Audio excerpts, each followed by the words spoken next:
And that is actually what they are fearful of, is my authenticity, because it rings true with every single American. You know, no one could have told me that when I went down to Austin, now it looks like a little bit over a year ago, that I would be running for Congress. Baby, because these people, they are crazy, because they always talk about how Christian they is.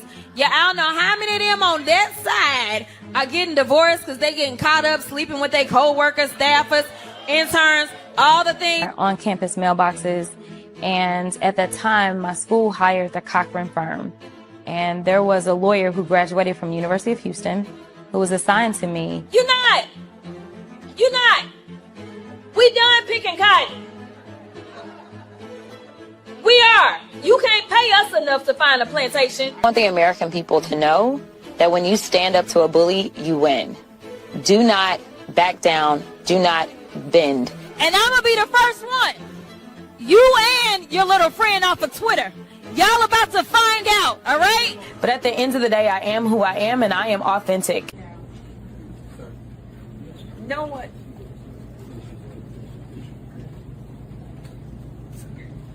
I gotta get through this.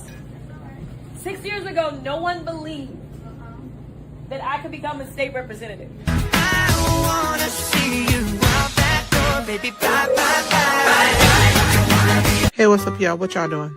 Wig number 2, aka known as Jasmine Crockett. Dumb plus dumb equals you. You know nobody in Texas was gonna vote for you. This is what Republicans like to do. And so they specifically targeted Dallas County, and I think we all know why. Yeah, we all know why. It's not because you was black, it's because you was ignorant, okay? You didn't know shit. You didn't know how to run shit, okay? Stop blaming it on your color. Shit, that don't got nothing to do with it. You should have took your education that you learned in college and used it instead of being hood, okay? You always talking about Republicans, but bitch, you was running against another Democrat. You gonna sue your own party?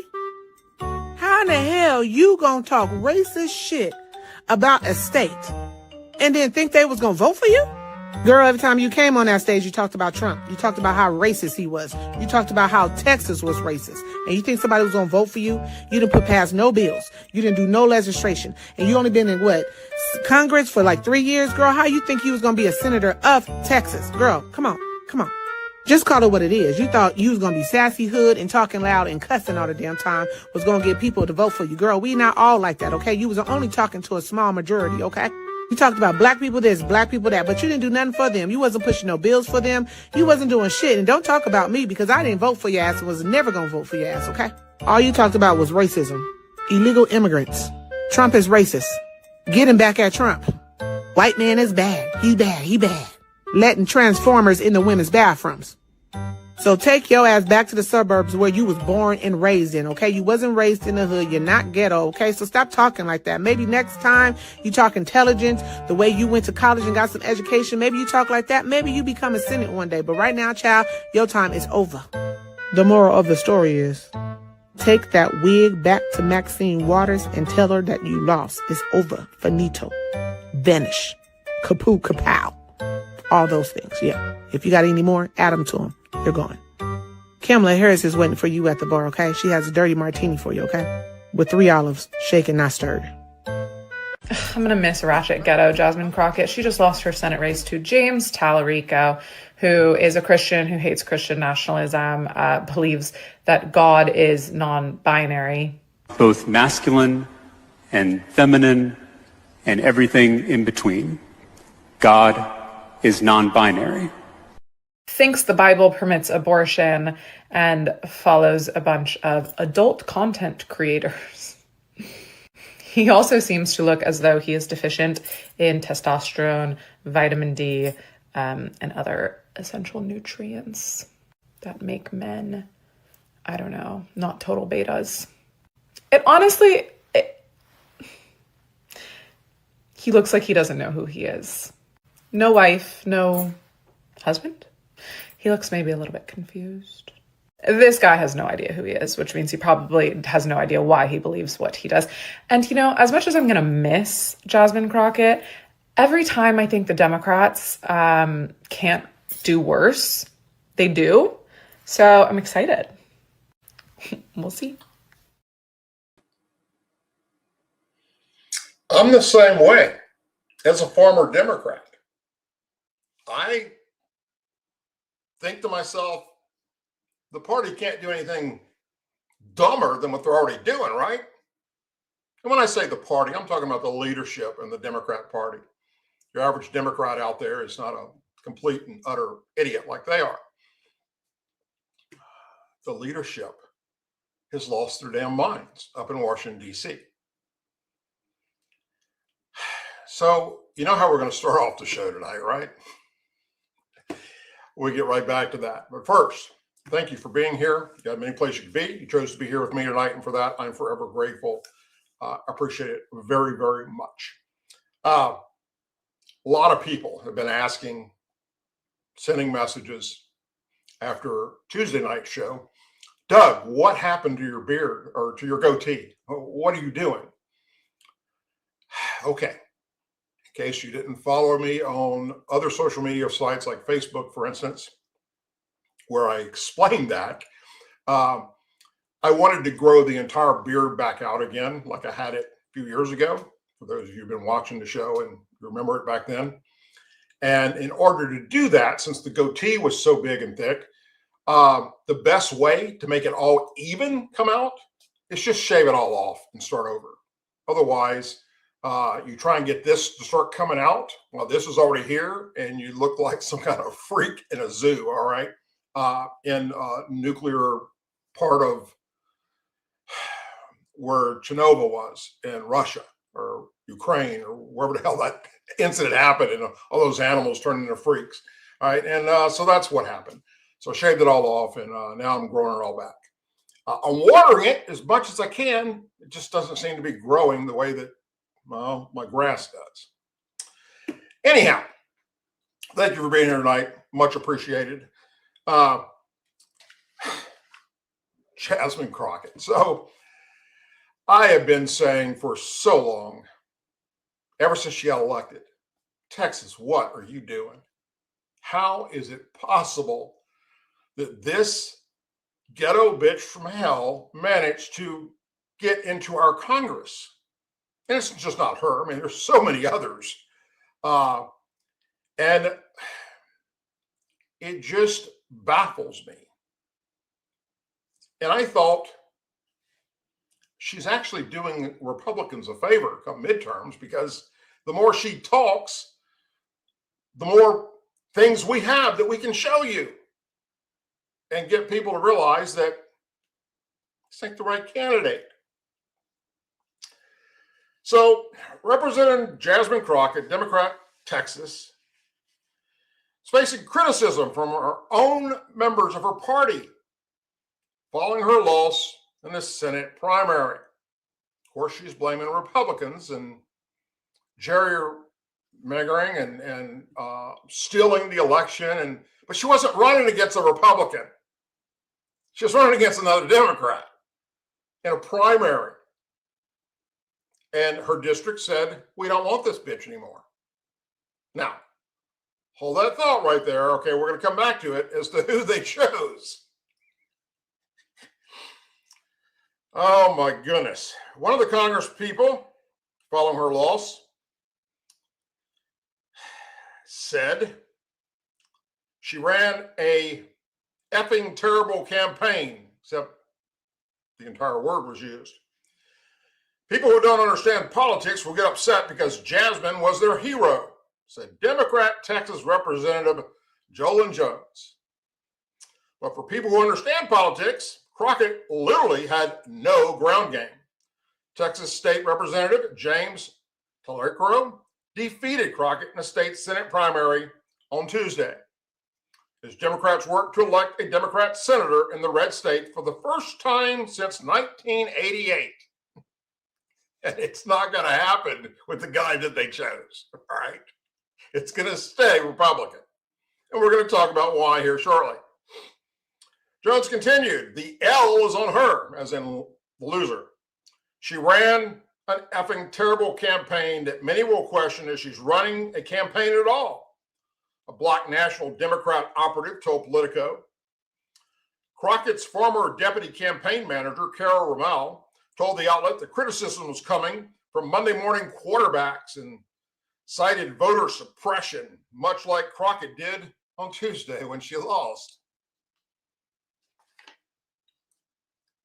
Are Democrats doing voter suppression in Democrat districts to get a Democrat senator elected? That just doesn't make any sense.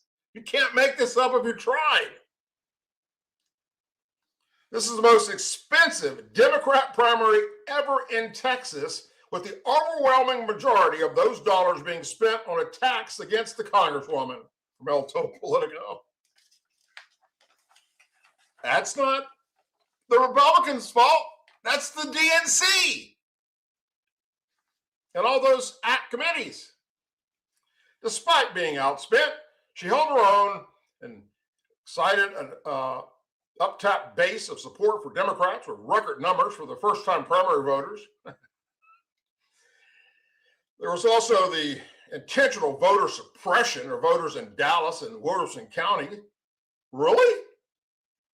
So you're saying that the DNC, it ain't the Republicans that did it? It wasn't a Republican voting. That cannot be ignored. Crockett faced criticism from Democrats after announcing her bid as well, specifically about her ability to win a general election in a red state. House Democrats voiced concerns over candidacy back in December. Remarks to Axis doubled are doubting that she would win a statewide race.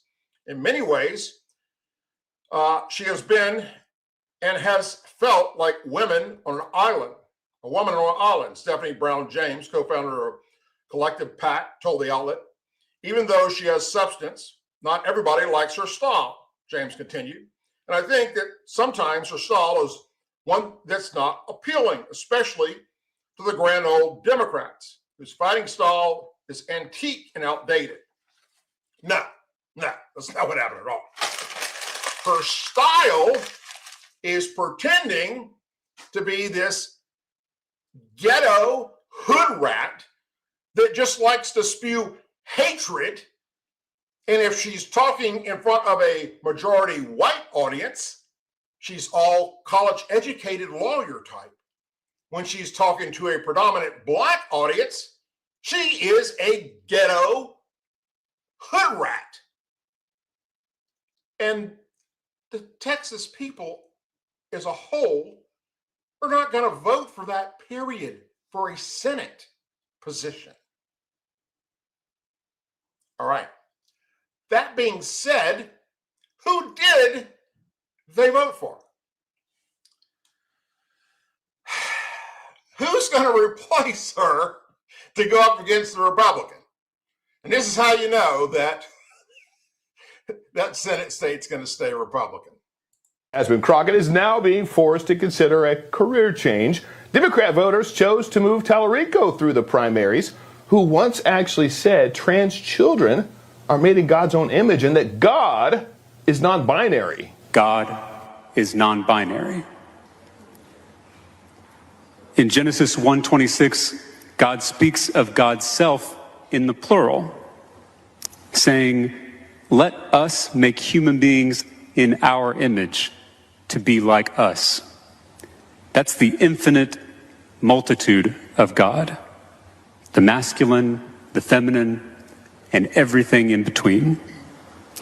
Trans children are God's children, made in God's own image. You know, the very first liar was the serpent in the garden, and he actually told Adam and Eve, oh, if you eat that, it's going to make you like God. Friends, we're not like God. Only God is somebody that can literally be in three different persons in one. We, friends, are human.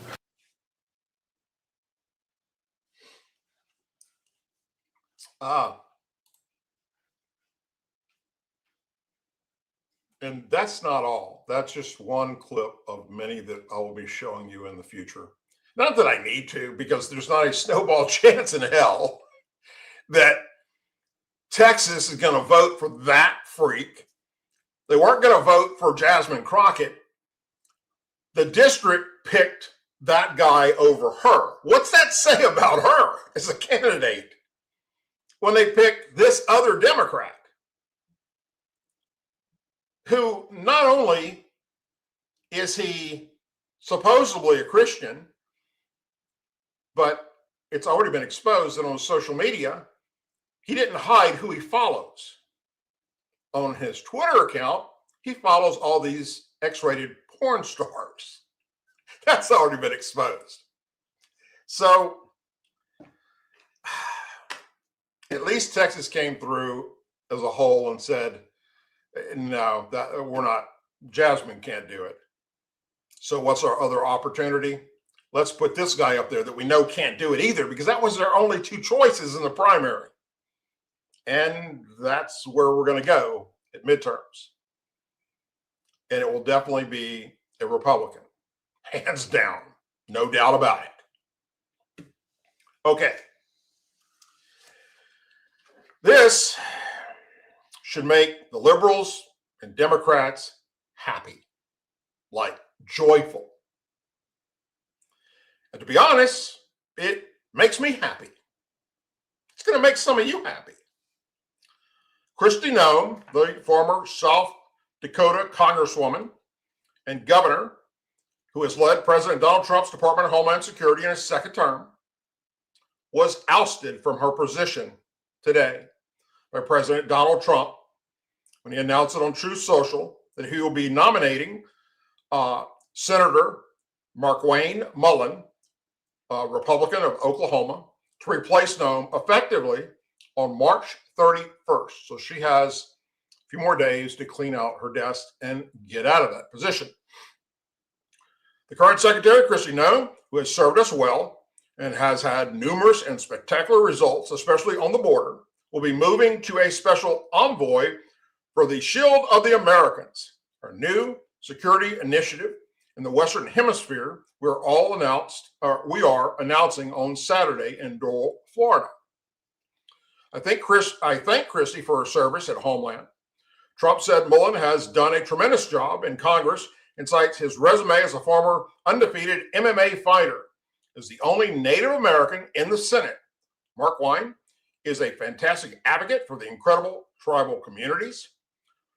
Markwayne will also work tirelessly to keep our border secure, stop migrant crime, murders, and other criminals from illegally entering our country, and the source of illegal drugs, and make America safe again, Trump said. Mullin is the first Native American senator in decades, following Senator Ben Nighthorse Campbell of Colorado. Noem's tenure marked a distinct reversal of the open border policies permitted by predecessor Alejandro Mayorkas during the Biden administration. The Department of Homeland Security has notched record drug interdictions totaling more than 500,000 pounds of illegal drugs in her first year. Her management of Trump's mass deportation agenda has also led to more than 2 million reported self-deportations deported in 2025 and about 670,000 removals of illegal immigrants, a figure supporters have held as the most successful immigration enforcement operation in American history, probably in the world for that matter. Our agency has also been unafraid to hit back at high-profile critics, including California Governor Gavin Newsom, Representative Eric Swalwell, Minnesota Governor Tim Walz, and 2026 midterm candidate David Thorne of Maryland, who accused the Department of Homeland Security of executing people in the streets as he filmed protests outside of Williamsburg compound recently, purchased for the use of a detention facility. Meanwhile, reports surfaced that Trump is furious with Noem over her performance in bicameral judicial committee hearings this week, particularly over a contract from an advertisement that Senator John Kennedy, here in my state, and others grilled her on. Trump reportedly took issue with her suggesting to Kennedy that he approved a taxpayer-funded ad subcontractors to a firm connected to her inner circle, according to National Review, which also reported that Mullin was being considered a top candidate for her position. A White House official confirmed that Trump did not know about the ad and did not approve it.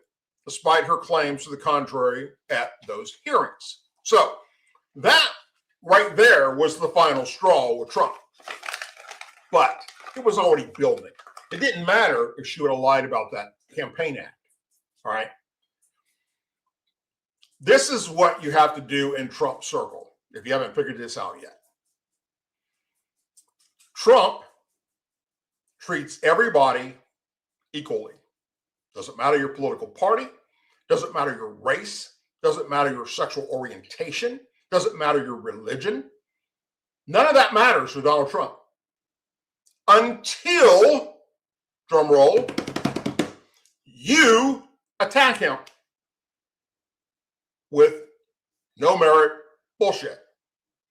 And then Trump doesn't just come back at you like past Republican presidents in a weak stance or ignore it. No, Trump doubles down and takes you out over and over and over again until you are nothing but a complete and utter fool in front of the American people and the world.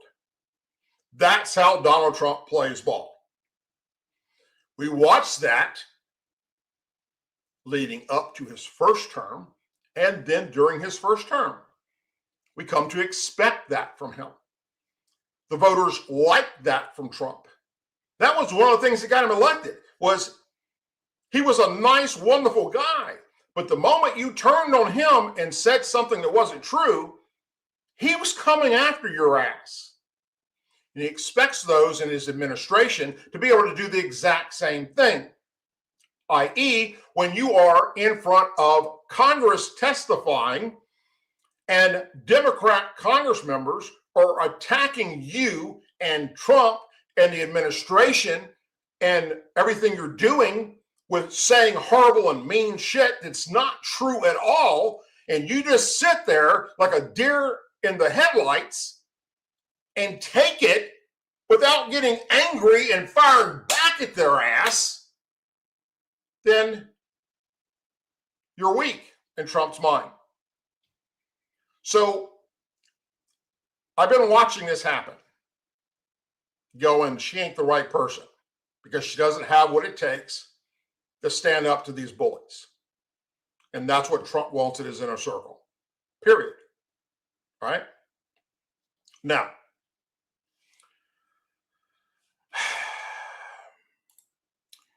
and I think she wears too much makeup. And she likes to euthanize pets because she doesn't want them anymore. We could go on and on and on about that, but we just let her go about her way and move to a different position. I think she did a great job in the position she had. She just did not have what it took to stand up to these Democrats. And she let them get away with what they were saying for the most part. There were times when she would speak back, but it wasn't forceful enough like they were doing. And you can't do that in Trump's administration. You just can't do it. Now, that's the start. And it worked out at the right timing. Because, for those of you who don't know, the Democrats were able to stop funding a partial government shutdown for Department of Homeland Security. And this was a couple of weeks ago. They haven't been getting paid. And now with what we have happening with the conflict with Iran and sleeper cells here in America, and those in Iran, most of them are dead now, but we're saying to activate them and rise up against the Americans and slaughter them all and all that kind of bullshit. Okay, we need Homeland Security more than ever before. So today was the vote on that. And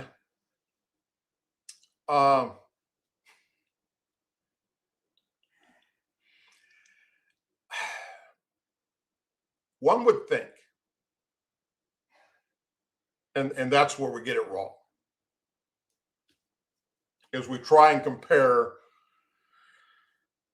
the Democrats in Congress, in the House and the Senate, is common sense. And they're not. But one would think that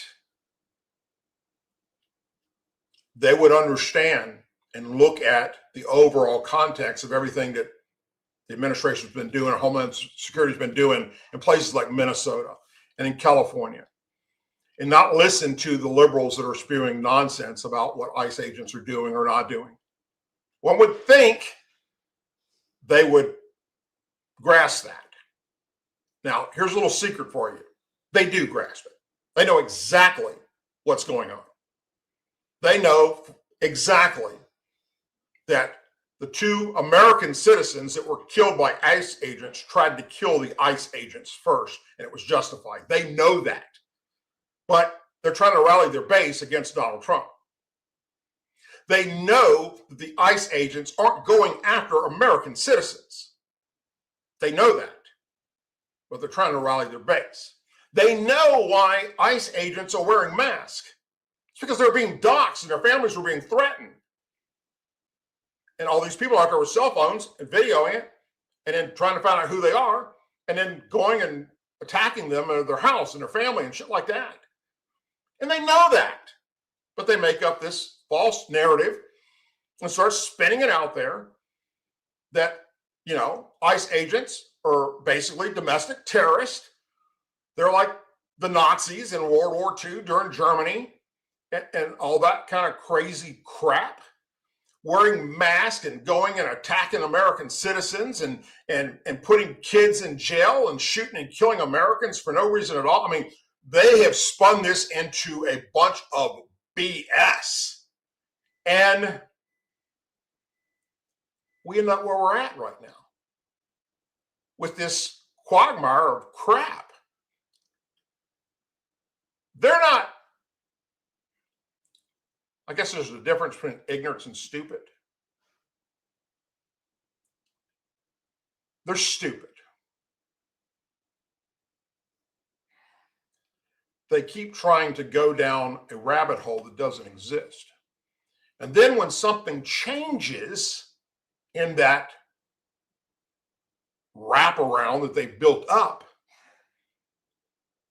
and it looks like it's not going to go in their favor, then they try and change the narrative.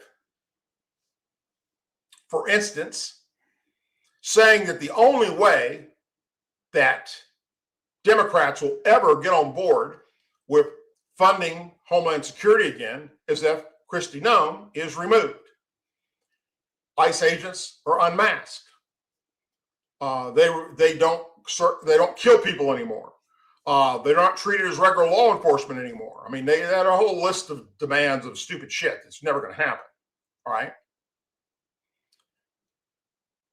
Trump's removal of Kristi Noem has nothing to do with Hankum Jeffries and the Democrats' demands. She is her own screw up by not having what it takes to stand up to bullies. All right?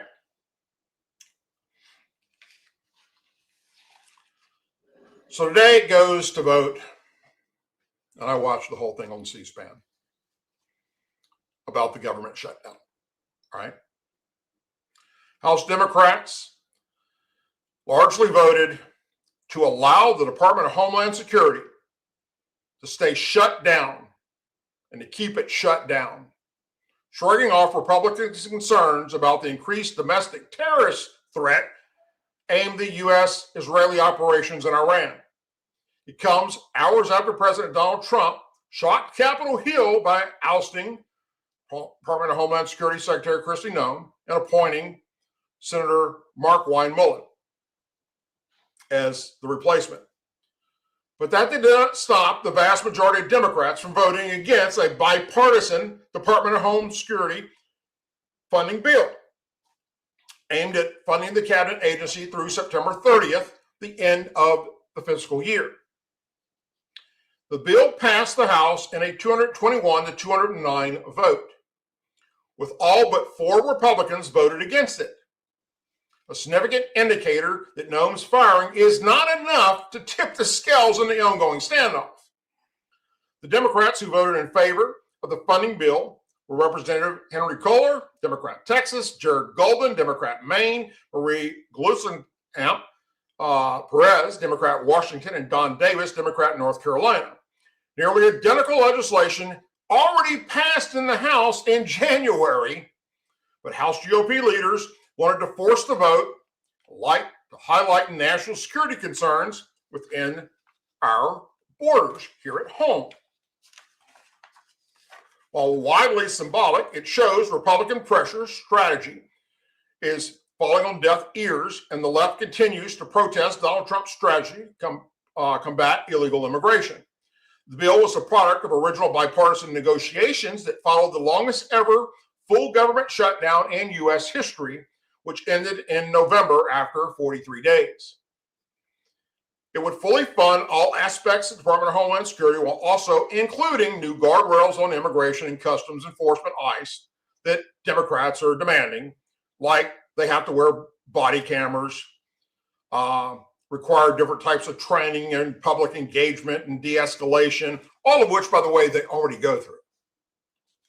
Democrats walked away from the deal because fallout from Trump's immigration crackdown in Minnesota, which saw 2 citizens shot and killed by federal agents during anti-ICE demonstrations there. That operation has since ended. Democrats leaders are still insisting on withholding their caucus support, however, until further restrictions are put on ICE and Customs and Border Protection agents on the ground in various cities across America. Meanwhile, the resulting DHS shutdown has taken on a significant new significance as the U.S. continues its campaign to take out Iran's top leaders and military sites. Republican leaders are warning that keeping the Department of Homeland Security in a shutdown state is dangerous for national security. It is, given its jurisdiction over agencies that monitor threats from home and abroad. So then, House Majority Leader Hankam Jeffries, Democrat in New York, called Republicans' argument insane. Donald Trump launches an unauthorized war in the Middle East.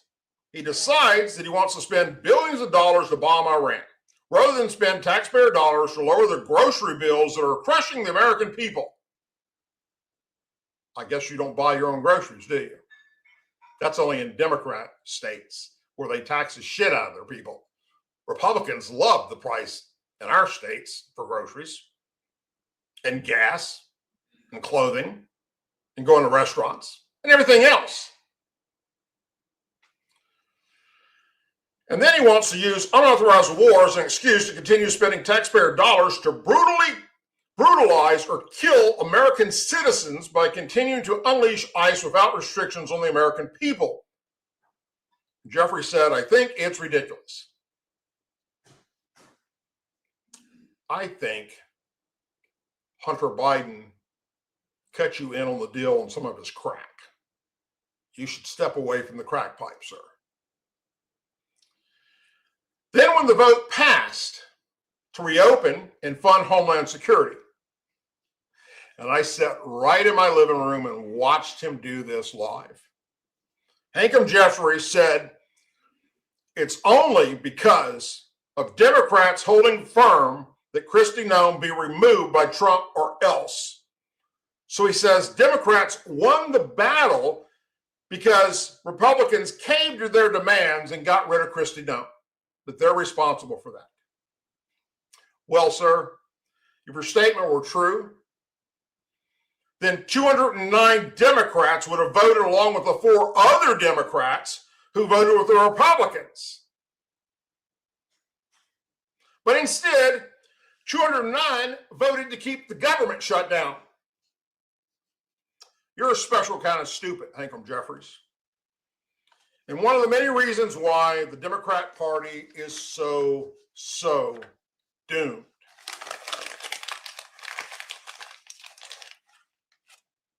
Keep going on the microphone and keep just moving forward with your current agenda. We need you to do that. So, Now let's look at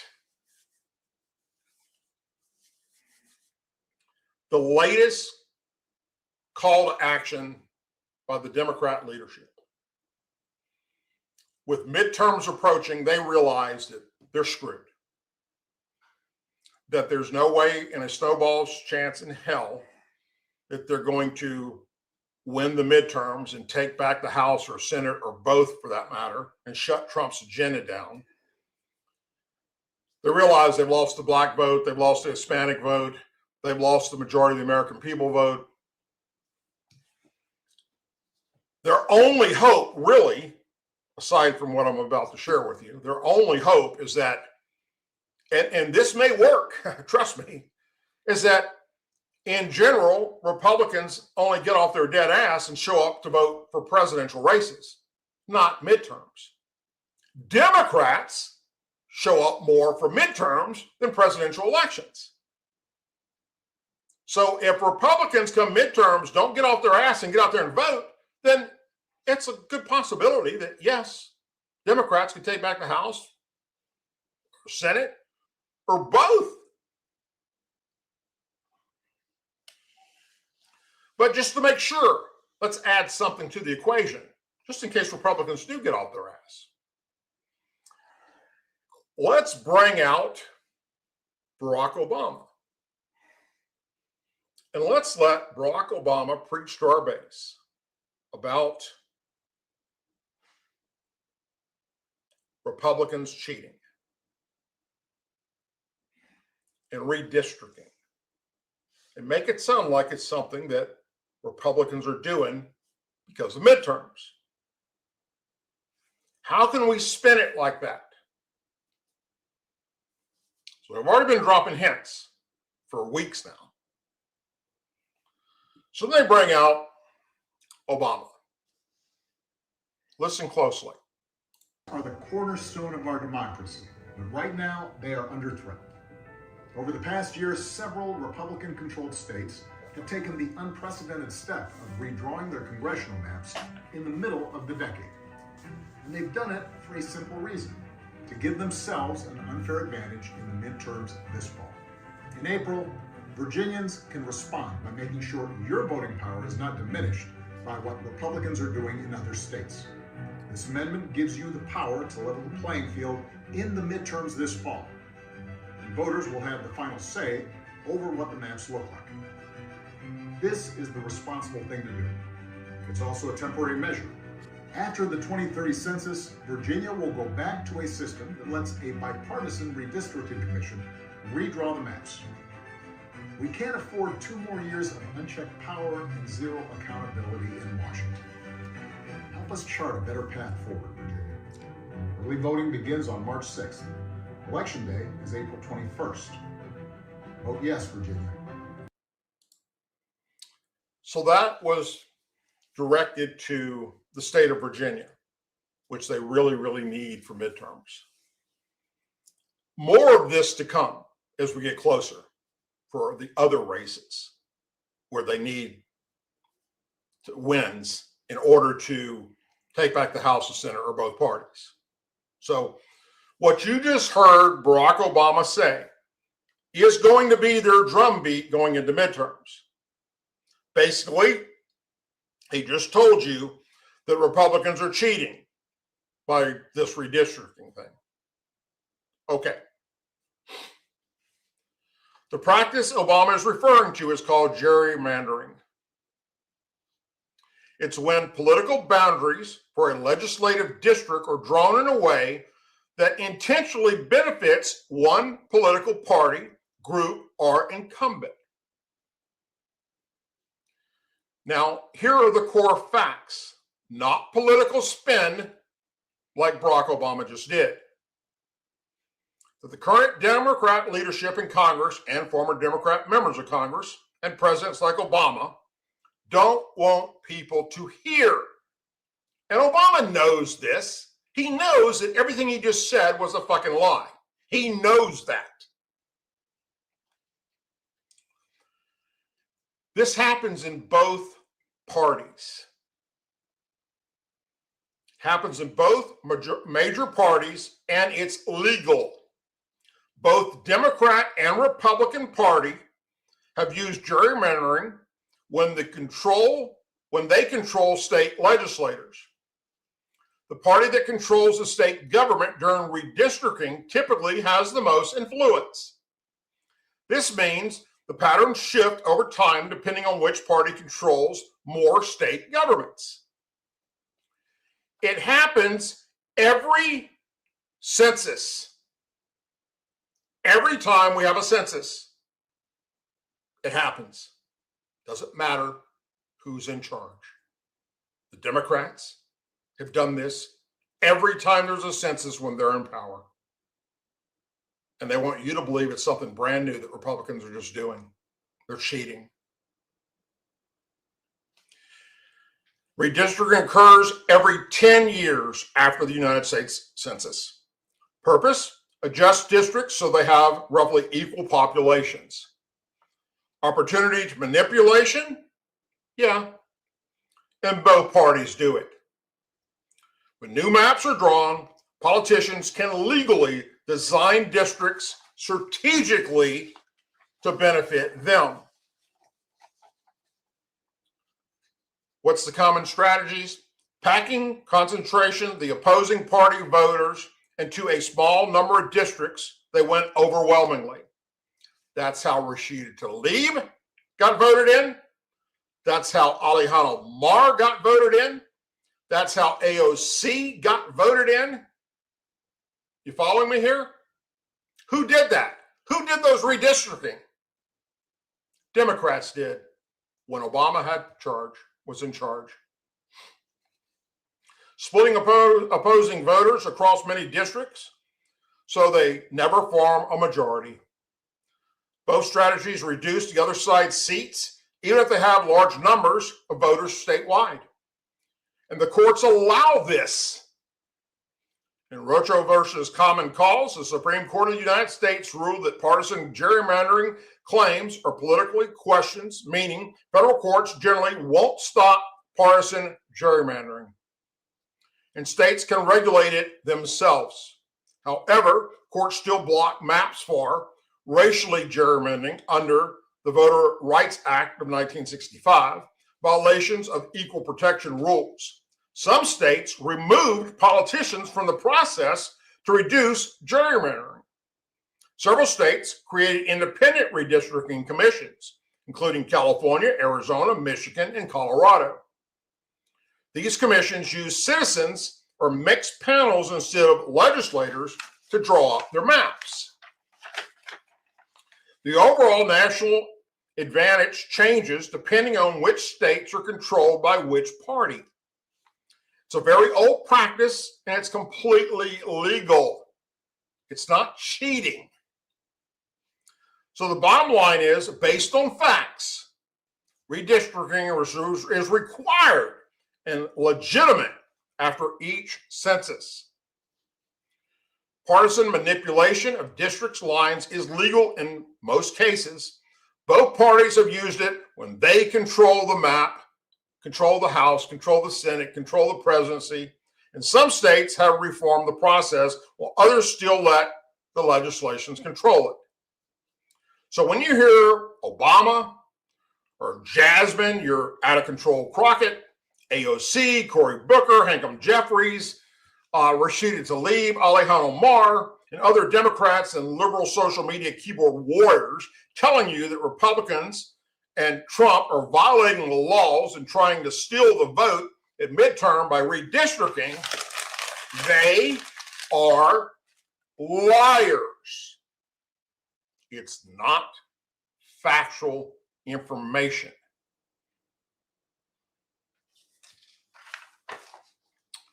All right.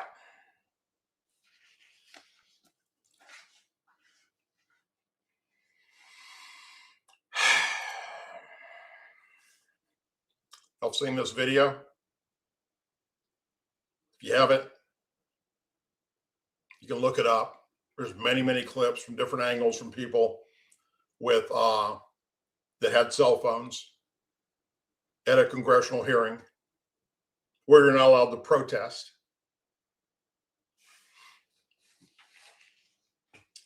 And this was strategically planned to try and make it look like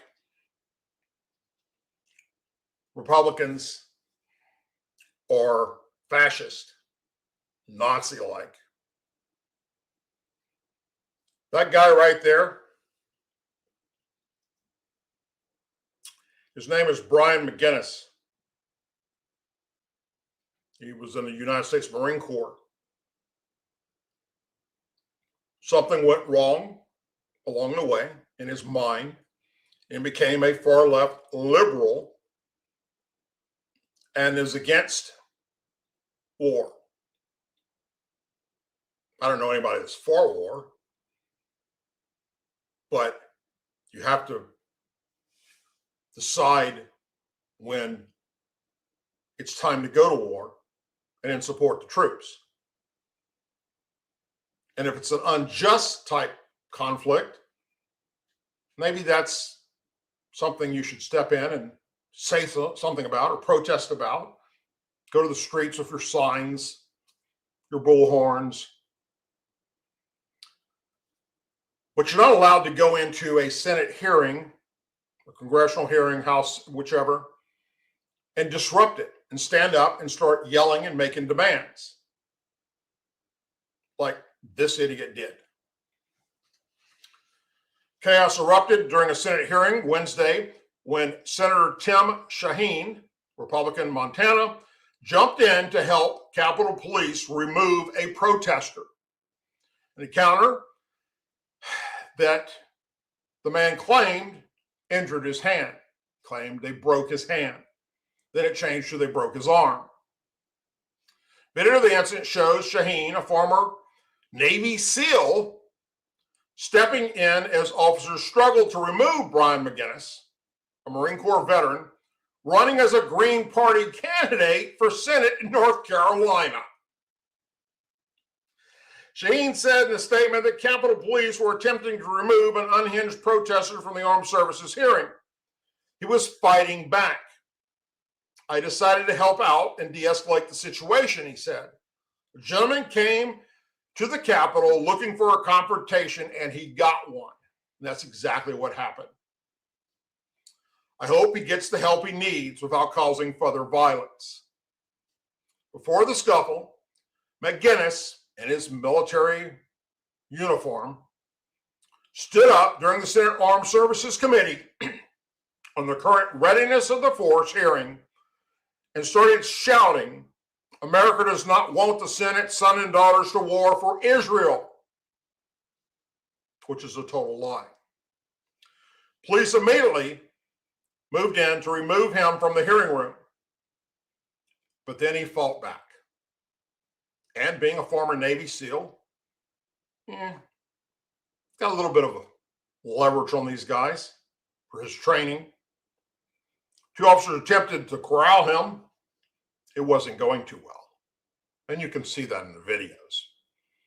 They were having a hard time getting this guy out of there. After the struggle, they got him to exit. That's where Shaheen stepped in. McGinnis grabbed the door and held on, wedging his arm between the door and its frame. As officers and Shaheen pushed to get him to let go, a loud cracking sound could be heard in the video. Of course, he claimed that was his arm, first his hand, then his arm. It was the door breaking. Capitol Police said in a statement that an unruly man who started to illegally protest during a hearing put everyone in dangerous position by violently resisting officers and fighting our officers, attempting to remove him from the room. Police said 3 officers were treated for injuries after working to remove McGinnis. They added that he got his own arm stuck in the door to resist our officers and force his way back into the hearing room. He was also treated.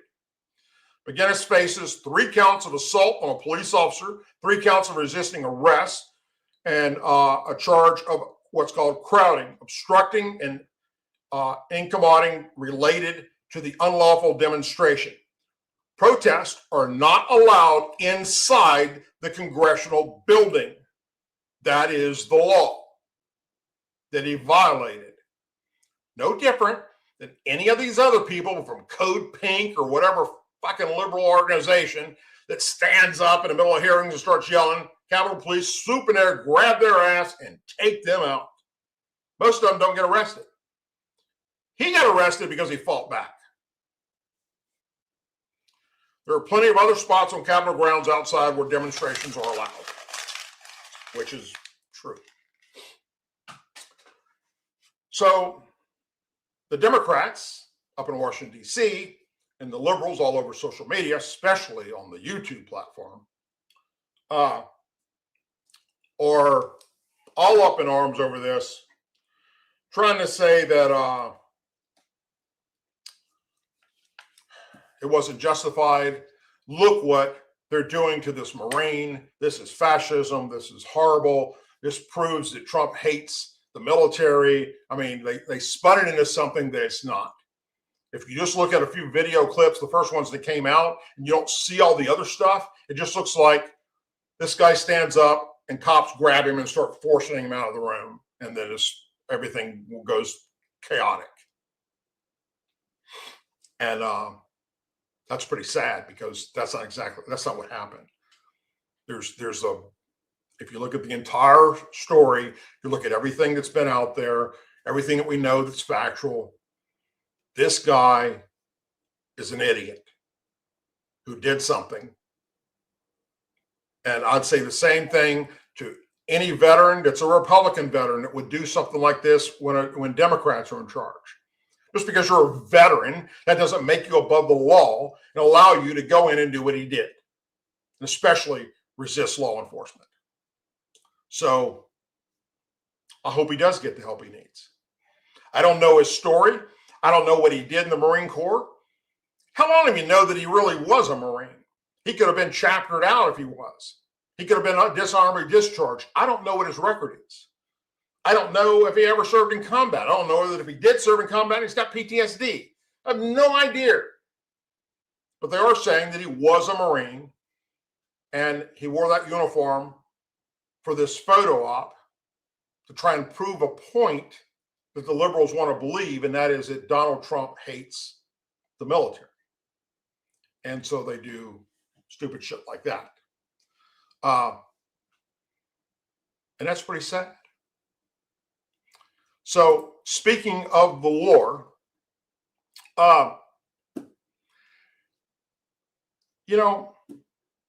here's the thing. It doesn't matter what it is. You pick any of Trump's policies. Democrat leadership's against every single one of them. How dare you? But these same policies, when a Democrat president did them, they were all for it, or they kept their mouth shut. Trump does it, he's wrong. And that's what's happening with this Iran conflict right now. So let me give you an example. In 2011, Nancy Pelosi said that then President Obama didn't need congressional approval to bomb Libya. Now House Democrats say President Trump needs that approval to bomb Iran. What's the difference?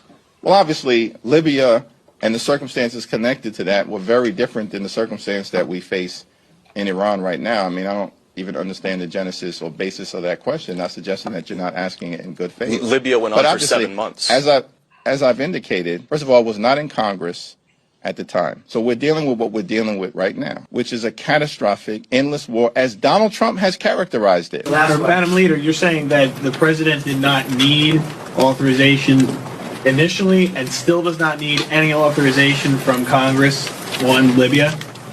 Yes. Thank you both. Thank you all very much. Okay, and this is why they don't want a free internet. They don't want you to remember those clips. And I love Hakeem Jeffries. Well, I wasn't there, so I don't know. Well, what are your principles? What are your principles? Simple as that. Great question by Maloosian. That's a great job right there. They know damn well the president's allowed to do this, and if it was their president doing it. And then he's also, what did he say? It's a disastrous and endless war. We're 4 days into this thing. You just heard what Hegseth said. It's going unbelievably well. That doesn't mean some things can't go sideways, but But the problem is you guys don't like America very much. You don't like American values very much. You don't want us to realize that we can win again, that we can exert power again, that we can be excited about our country again, that we can actually help the world. You don't want any of that, unfortunately. Okay, so let me get this straight. When Trump bombs Iran without congressional approval, that is an impeachable offense. But when Biden did it to multiple Middle Eastern countries, that was fine. When Obama did it to Libya and Syria, totally fine. When Clinton did it to Iraq and Yugoslavia, also fine. We could also mention Reagan, Nixon, Truman, so on. None of those were impeachable offenses. But when Trump does it, it is. Explain this to me. Because this has nothing to do with congressional approval. This has everything to do with narrative, with the left realizing, hey, actually, maybe we're not doing as well as we thought we were doing right now, and we need to get big bad orange man out. The truth is that Trump did the best thing for the Middle East right now. Iran should have been bombed years ago, because for the past 47 years, Iran has been run by a regime that has caused over 60,000 terrorist attacks throughout the world. Reason for like 9/11, they fund all of the terrorism. So yes, this needed to happen. And I'm so sorry if it hurts your feelings, if you feel bad. Yeah, guess what? War freaking sucks. Okay? Nobody wants war, but sometimes you gotta make a mess in order for things to get resolved. And by the way, the only people that are complaining are the entitled white liberals who literally don't know anything about what's actually going on, and who, if they truly cared about the people, would have spoken out when over 40,000 Iranians were killed by their own government a few weeks ago.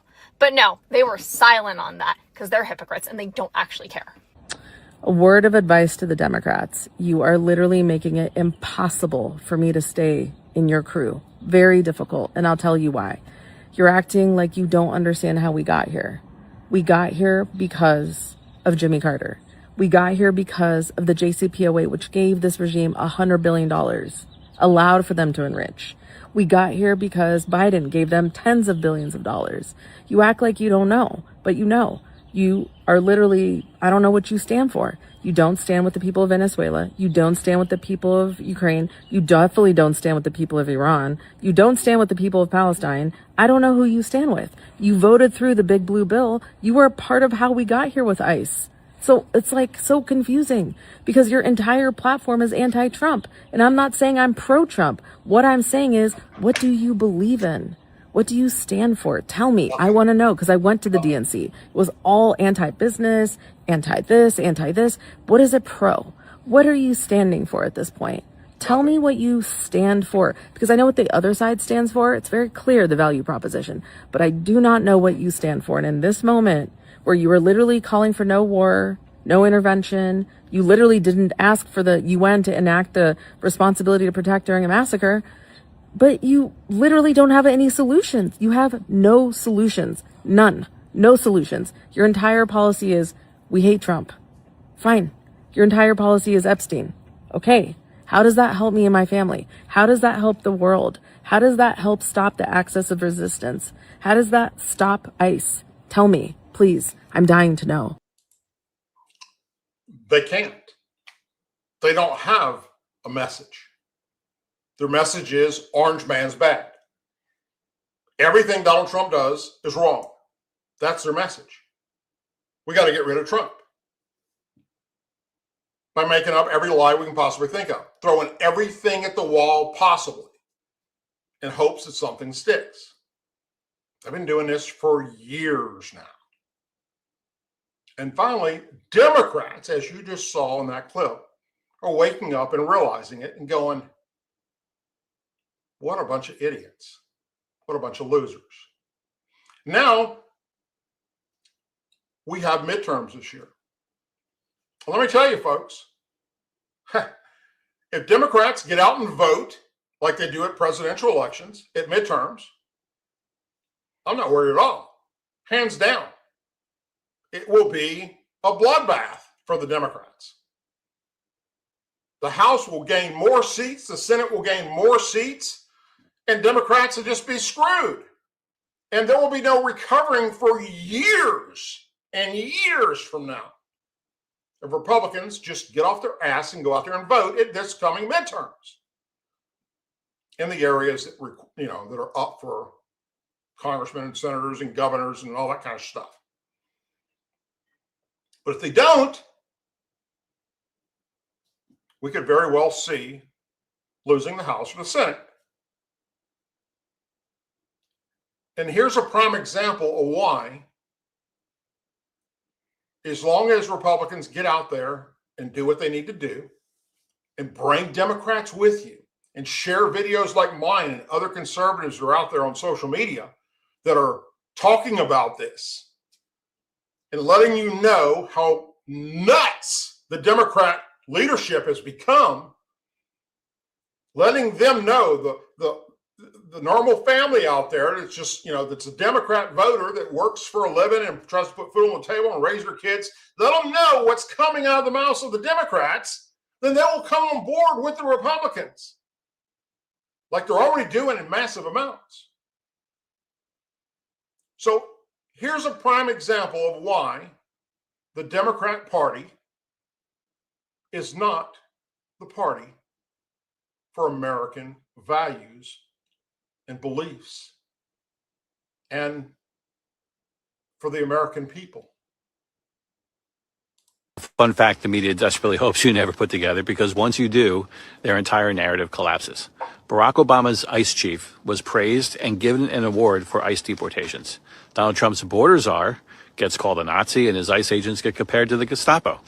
Funny thing is, it's the same man, Tom Homan. This is a Washington Post headline from 9 years ago, 2016. Meet the man the White House has honored for deporting illegal immigrants. And I would remind everyone in this room that it was former President Barack Hussein Obama who awarded a medal to Mr. Homan. So he's obviously very qualified. He has the full trust and faith of the president.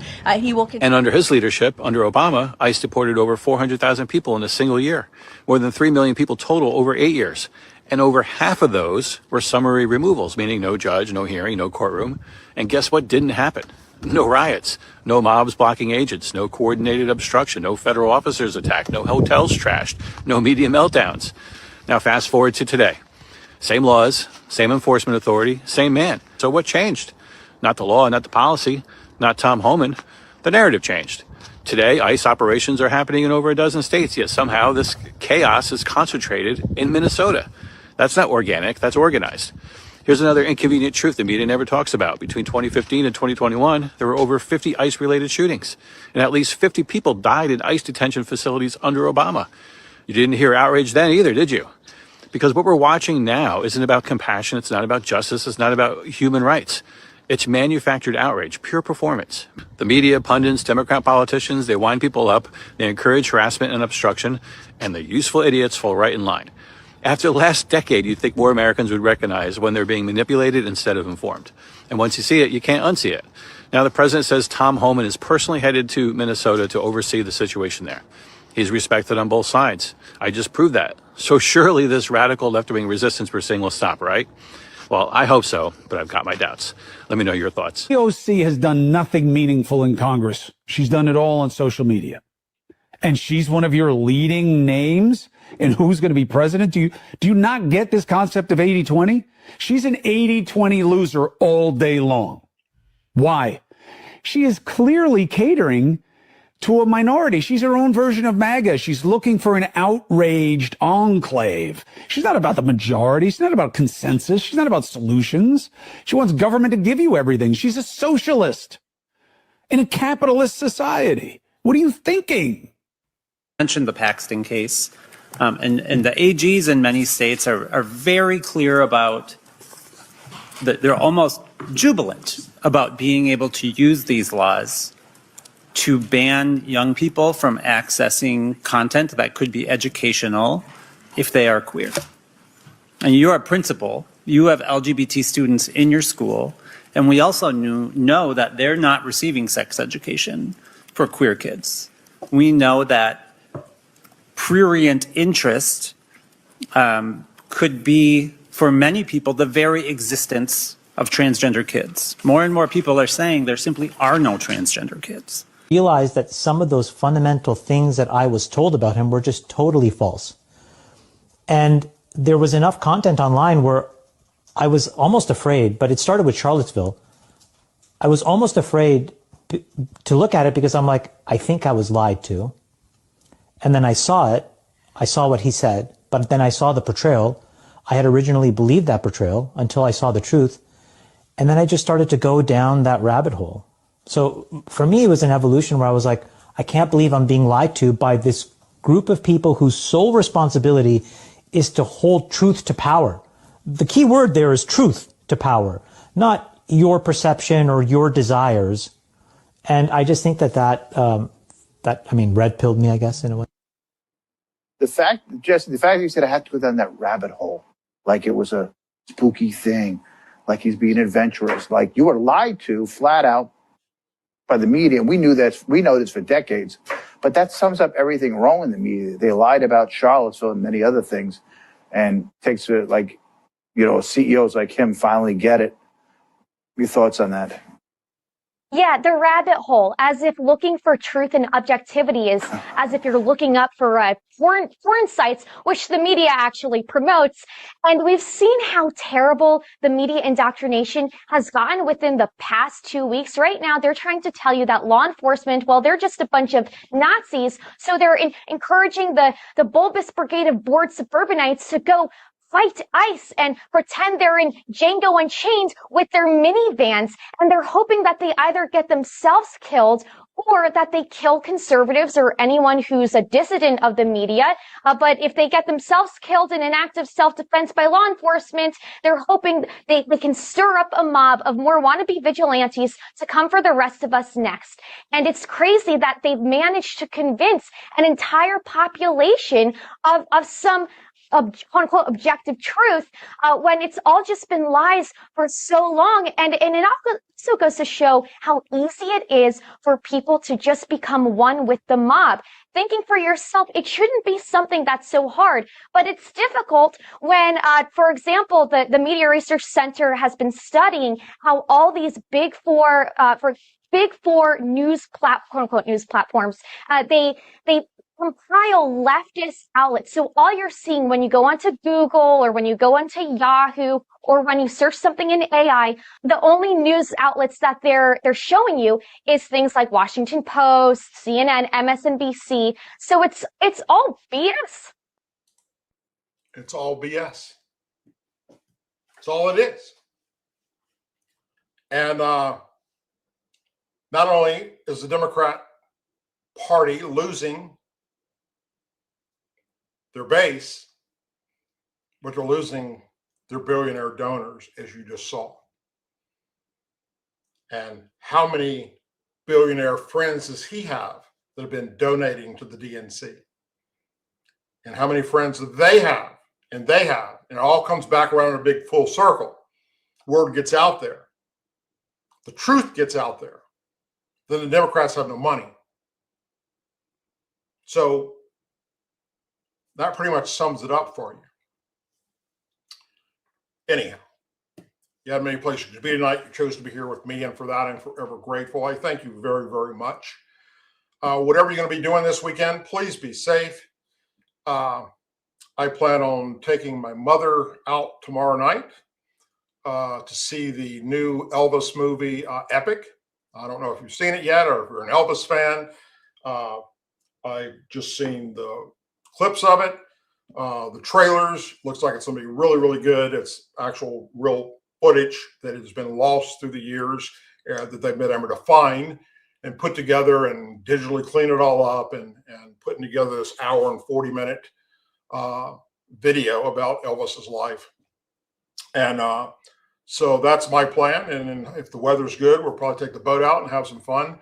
But other than that, whatever you're doing, I hope you're safe. Hope you keep in mind that just because we're here in America doesn't mean we're safe. Thanks to Obama and Harris and the open border policy, the Biden and Harris and the open border policy, and of course Biden and Obama giving billions of dollars to Iran, we got a problem. We got sleeper cells right here in America waiting to kill us. We already had one happen in August in Austin. just a couple of days ago. And there's more to come, I promise you, sadly. So whatever you're doing, please keep that in mind when you're out in public. As always, please say a prayer for our men and women serving the United States military, our veterans, our law enforcement officers, our first responders and their families, our angel families, our blue and gold star families in our country. May God bless the United States of America. May God bless each and every one of you. And may God especially watch over all of our fallen and those that are trying their damnness to keep us safe in this country. Godspeed, everyone. I'll be back next Tuesday, and I hope you will join me. Please, when this live show is over with and it goes up as a regular video, share it on your social media platforms and share the channels, whether you're watching us live on YouTube or Rumble or X or over on Facebook or the Douglas Ducote website. That's how we continue to spread the message, and midterms are fast approaching. They're going to be here before we know it. And we've got to get the word out there. The Republicans have to go vote in midterms. There's no excuses. There's none. Unless you don't love your country. That's the only excuse.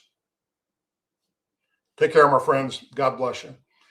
And I'll see you all next Tuesday.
Say it with me.